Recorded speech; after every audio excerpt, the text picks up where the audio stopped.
Perkenalkan, nama saya Adi Putra Pratama dari Fakultas Teknik, Prodi Teknik Elektro. Di sini saya akan mengerjakan tugas mata Forji, yaitu mereview buku yang berjudul Filosofi Teras karya Henry Manabring. Di tengah banyaknya orang yang merasa stres, cemas, overthinking, bahkan insecure dengan hidup mereka, Filosofi Teras menawarkan cara berpikir baru untuk bisa lebih tenang, rasional dan punya mental yang tangguh. Isi buku ini dimulai dengan memperkenalkan apa itu, yaitu Stoicisme. Stoicisme adalah filsafat yang sudah ada sejak ribuan lalu dengan tokoh-tokoh seperti Marcus Aurelius, Epictetus, dan Seneca. Meski tua, ajaran buku ini sangat praktis untuk menghadapi persoalan hidup modern. Inti dari Stoicisme adalah konsep dikotomi kendali. Kita harus bisa membedakan mana hal yang bisa dikendalikan dan mana yang tidak. Hal yang bisa kita kendalikan misalnya pikiran kita, sikap, pilihan, tindakan, sementara halnya opini orang lain, keadaan, bahkan nasib itu tidak bisa dikendalikan. Dengan memahami ini, kita bisa lebih fokus. Hal yang benar ada di bawah kendali kita dan tidak bisa membuang energi untuk hal yang dirasa kita. Lalu Henry Manabring menjelaskan bagaimana Stoicisme bisa diterapkan dalam kehidupan sehari-hari. Dalam pekerjaan atau sekolah, kadang kita stres dengan hasil atau penilaian orang lain. Filosofi Teras mengingatkan yang penting adalah usaha terbaik kita. Hasilnya kalau di luar kendali, kita harus bisa menerima. Dalam hubungan sosial, seringkali kita merasa rendah diri karena komentar orang lain atau perbandingan di media sosial.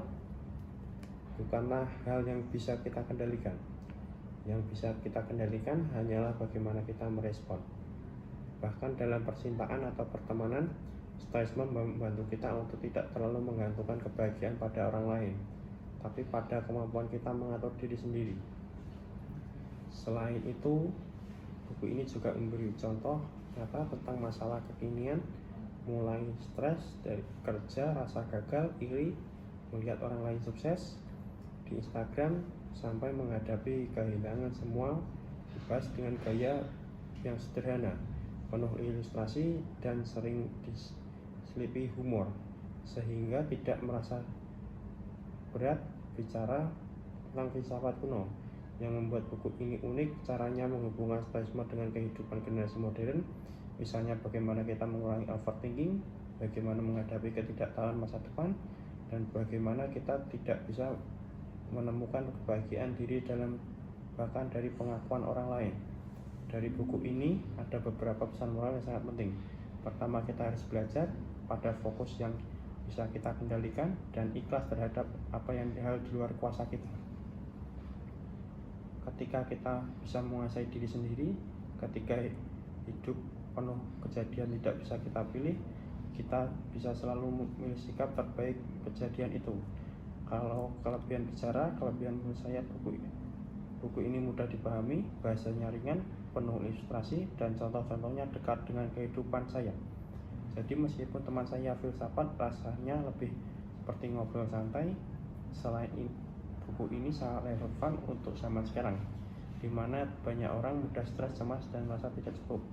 Kekurangan bagi pembaca terbiasanya mungkin penjelasan di buku ini terlalu populer atau dangkal, tapi justru ini bisa menjadi nilai plus karena filsafat berat lebih mudah dimengerti banyak orang. Saya memilih buku ini karena saya merasa semua orang butuh cara menghadapi masalah hidup ini lebih tenang.